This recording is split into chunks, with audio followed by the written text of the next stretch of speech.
Salut tout le monde, c'est Équipe On Fest au Festival de la Motte avec tout de suite la fine équipe. Salut les gars. Salut. Est-ce que vous pouvez commencer par représenter un peu ce que vous faites musicalement, votre Allez, son? je me lance. On est un groupe de DJ beatmaker qui s'appelle la fine équipe. On est 4 normalement, on tourne à 3. Donc il y a Blanca qui est pas avec nous ce soir, il y a Mister Jib à ma gauche, moi-même Hugo et Chomsky à ma droite. Et on vient du hip-hop, on fait de la musique électronique, on fait ce qu'on appelle du beatmaking, je sais pas si c'est assez clair, mais hip-hop instrumental qui tend vers l'électro, on va dire. Et sur scène, j'imagine que vous avez des parties un peu définies. Qu'est-ce que vous faites en gros chacun? On fait un peu de tout, un peu tous. Mais on va dire que Jib est spécialisé, c'est lui qui s'occupe des scratchs. Donc il est en platine. À la base, on est tous DJ en mode scratch, un peu comme C2C ou Birdie, tu vois. On vient de cet univers scratch, DMC et tout. Donc c'est Jib qui fait les platines. Moi, j'envoie des voix, je joue avec les pads, j'envoie les instrus, j'envoie les beats, je joue avec les effets. Et Chomsky fait plus la partie rythmique et sample, voix, non? C'est ça? Ça le fait rire apparemment. Parce qu'il est très mauvais, donc rythmique. On a pu entendre la trilogie de la boulangerie.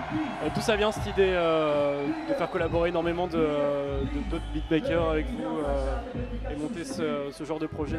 D'où elle sort cette idée-là?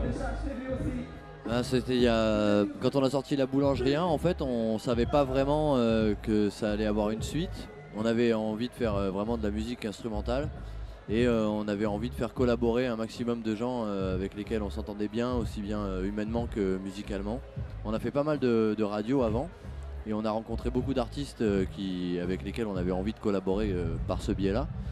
Et en fait on s'est dit ce sera peut-être le seul album qu'on va faire, donc on va essayer de le faire en famille avec le plus de potes possible et on va remplir le CD. Donc on va faire plein de morceaux relativement court, et en fait la boulangerie, le nom, c'est aussi un hommage à JD qui a sorti un album qui s'appelait Donuts, et c'était un des premiers vraiment beatmakers confirmés parce qu'il a bossé pour énormément de gens, Tribe Called Quest, Erykah Badu, Common, etc., etc. Et en fait il a sorti cet album et le format a été super nouveau, et donc des morceaux très courts avec des petites transitions et beaucoup de choses, beaucoup de samples.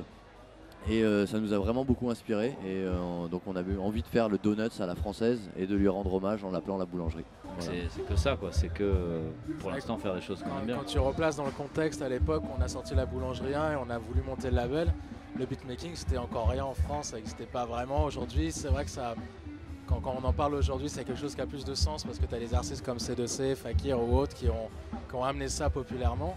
Mais à l'époque on a voulu le monter, c'était vraiment aider à ces artistes soient au devant de la scène, quoi, soient monter le truc. Et du coup, nous, ce qu'on a voulu créer, c'est le à suivre, en fait. C'est vraiment ça, avec le label. C'est aller plus loin, quoi, en fait. C'était ça l'idée de départ. Et vous en parliez tout à l'heure, vous disiez que la boulangerie, c'était un peu la version française du donut.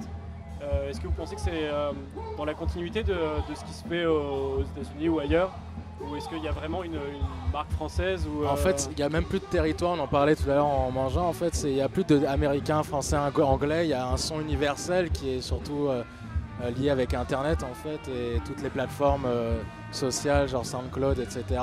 Aujourd'hui, tout le monde s'influence un peu, chacun s'influence sur Internet, etc.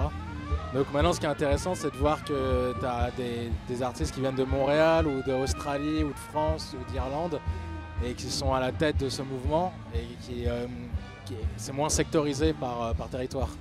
Et du coup, c'est plus un son internet. Ouais, c'est vrai, c'est ce qu'on disait tout à l'heure, et c'est hallucinant comme il y a plus de trucs où à une époque tu disais ça c'est le son, je sais pas, de telle région des États-Unis ou de telle. Et là, dans ce mouvement, en tout cas beatmaking, future beat, où il y a encore plein de noms dans ce mouvement.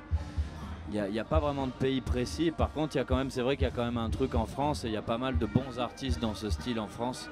Et on a la chance, nous, de rencontrer, de côtoyer des mecs qui ont un talent de ouf, et avec qui on va bosser d'ailleurs sur le label dans les projets à venir. Mais il n'y a pas de frontières, effectivement. Donc même s'il y a un truc quand même en France, je trouve on est assez bon dans ces musiques électroniques-là.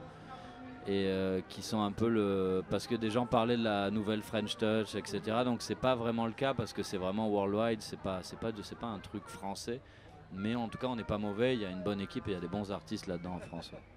Et pour la fin, moi j'ai un feutre dans ma poche. Ouais. Et comme vous avez pu le voir en arrivant, le canapé Vous allez est vous déjà... le mettre dans le cul. Vous avez peut-être vu les autres avant qui marchaient mal.